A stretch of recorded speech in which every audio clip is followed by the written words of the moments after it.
Revanth Reddy Revanth Reddy Modi Revanth Reddy Kishan Reddy Revanth Reddy Modi Kishan Reddy Modi Modi Modi BJP BJP BJP BJP BJP BJP judgement BJP judgement down down BJP judgement down down BJP judgement down down supreme court BJP judgement down down supreme court BJP judgement down down वत्तु वत्तु माकातो वर्गीकरण माकातो वत्तु वत्तु माकातो वर्गीकरण माकातो वर्गीकरण वत्तुरा कलसुंटे मुद्रा वर्गीकरण वत्तुरा वर्गीकरण वत्तुरा कलसुंटे मुद्रा जय वाला वत्तिलाले मारलाई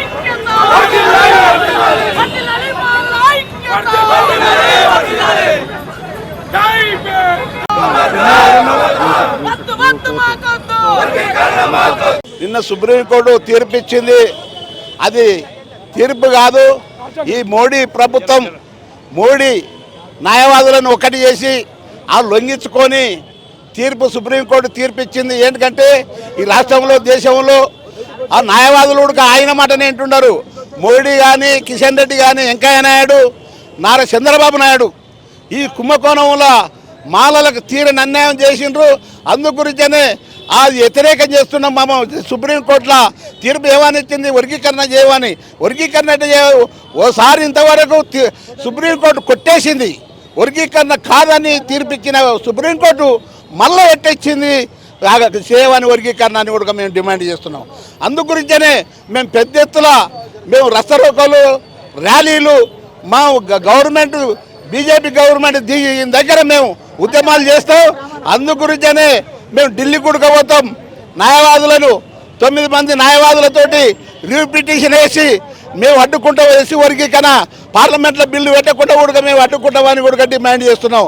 అందు గురించే మోడీ గారు ఖబర్దార్, మీరు ఎంత ప్రభుత్వమైనా నీవు మా ఊన పగబట్టి నువ్వు చేసినావంటే ఆ వర్గీకరణ ఇసుగు అయినాడు రేవంత్ రెడ్డి కూడా నేను చేస్తా అంటున్నాడు. ఎందుకు మేము మాలలల్లా ఓట్లేసి కాంగ్రెస్ పార్టీని గెలిపించినందుకు మాకు కూడా బుద్ధి చెప్తున్నాం. రేవంత్ రెడ్డి గారు మీరు దయచేసి ఇది మానుకోవాలని కూడా మేము డిమాండ్ చేస్తున్నాం.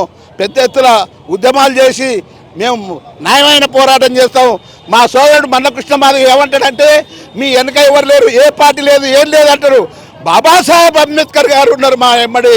మాకు ఎవరు లేకుండా సరే బాబాసాహెబ్ అంబేద్కర్ రాసిన రాజ్యాంగాన్ని తూట్లు వస్తానంటే ఎవరినైనా ఊకుంటామని కూడా మేము డిమాండ్ చేస్తున్నాం. జై భీమ్.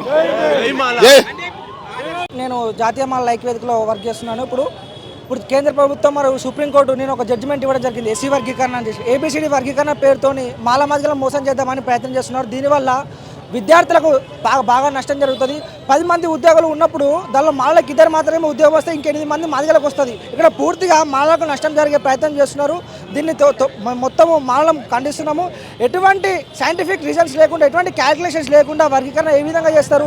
కేంద్ర ప్రభుత్వం రాష్ట్ర ప్రభుత్వం ఒక కుమ్మక్కు చేసి మాల జాతిని మొత్తం అణగదొక్కే విధంగా ఈ కేంద్ర రాష్ట్ర ప్రభుత్వాలు తీరును మేము పూర్తిగా వ్యతిరేకిస్తున్నాము.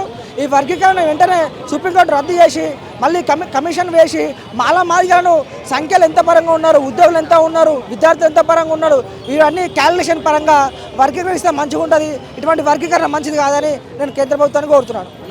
Raj Osman university student. మన సుప్రీంకోర్టు ఏదైతే రీసెంట్గా ప్రకటించిందో ఎస్సీ వర్గీకరణ పైన, ఇది ఒకటి శాస్త్రీయ పద్ధతి లేని ఈ వర్గీకరణ వల్ల ఈ బీజేపీ మనువాద రాజకీయ కుట్రలో భాగంగా ఈ వర్గీకరణ ప్రకటించడం జరిగింది. నరేంద్ర మోడీ బీజేపీ ప్రభుత్వం ఏదైతే ఉందో ఇది మాల మాదిగల మధ్య సిచ్చు పెట్టి ఒక అగ్గి రాజేసి విడదీయరాని ఒక కొట్లాట పెట్టి మీరు తన్నుక చావండి రాజకీయ ఓట్ల కోసం, మాదిగల ఓట్ల కోసం ఒక వర్గీకరణ కుట్ర చేసి మాల మాదిగల మధ్య కుట్ర పెట్టింది. మీరు ఒక 10 సంవత్సరాల గడిచిన 10 సంవత్సరాలు గమనించండి. తెలంగాణ రాష్ట్రంలో రైతు బంధు అయినా ఇంకా వేరే ఏవైనా దళిత బంధు అయినా ప్రభుత్వం నుంచి వచ్చే పథకాలు మొత్తం లిస్ట్ అవుట్ తీయండి. మాలలకు అందినాయా, మాదిగలకు అందినాయా, ప్రభుత్వ పథకాలు మొత్తం. దాంట్లో భాగంగా యూనివర్సిటీలలో, విద్యాలయాలలో క్యాంపస్లలో ఉద్యోగ విద్యా నియామకాలలో ఎవరున్నారు, ఒక్కసారి ఆ శాస్త్రీయంగా భద్రత తీసిన తర్వాత మీరు దీనిపైన మాట్లాడితే బాగుంటుంది. నరేంద్ర మోడీ బీజేపీ రాజకీయ కుట్రలు బంద్ చేసి దళితులను విచ్ఛిన్నం చేయకుండా అందరినీ బాగా చూడాలని మేము కోరుకుంటున్నాం. భారత రాజ్యాంగం వర్ధిల్లాలి. జై భీమ్. చంద్రబాబు నాయుడు మాలలు మాదిగలు అంతా ఏకమైనప్పుడు వాళ్ళ పప్పులు ఉడకలేవు అప్పుడు. కాబట్టి మాలలను మాదిగలను ఏ రకంగా డివైడ్ చేద్దాం అనే ఉద్దేశంతో ఒక పెద్ద ప్లాన్ ప్రకారంగా చేశారు. వీళ్ళు నీతి నిజాయితీగా గెలిచినటువంటి నాయకులు కాదు, ఈవీఎంలో చేసినటువంటి దగులుబాజీ పనుల వల్ల గెలవడం జరిగింది. నరేంద్ర మోడీ గారు కానీ చంద్రబాబు నాయుడు కానీ ఇదే లెవెల్లో గెలిచిండు. రేపు అది బయటకు వస్తుంది. నా కొడక మీరు బయట ఏముంటారు చూస్తా నేను. ఎప్పటిదాకా మీ రాజ్యం నడుస్తుంది, ఈ దొంగల రాజ్యం నడవది. అమాయకుల పోలీసులను వాళ్ళు బలు చేస్తూ వాళ్ళని ముంగర పెట్టు మీ యొక్క పబ్బం గడుపుకుంటారు. కానీ నీతి నిజాయితీ ఉన్నటువంటి నాయకులైతే ఒంటరిగా రండి చూద్దాం. మీ చంద్రబాబు నాయుడు నీకు దమ్ముంటే సెక్యూరిటీని పక్క జరిపిరా, నువ్వు నీతి నిజాయితీ మంత్రుడు అయితే. ఎందుకంటే